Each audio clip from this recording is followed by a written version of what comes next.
这是一台商业的空调。前2天我们过来的时候呢，它结冰结到外机去了。当时那个里面的这是410的氟利昂，它里面的压力只有80几，然后七八十，七八十。然后呢，我们今天过来查一下，你看，当时把别的地方都查了没有，然后刚才我过来看，就是这个地方漏。哇滴水你这上面。对呀，哇，在这个地方。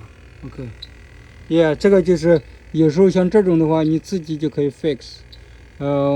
我有一种有一种专门紧这个或者是换这个气门芯的工具，我把这个连接放在下面。大家如果想自己买的话，自己动手的话，可以点那个连接，然后来买。你看，哇，很多。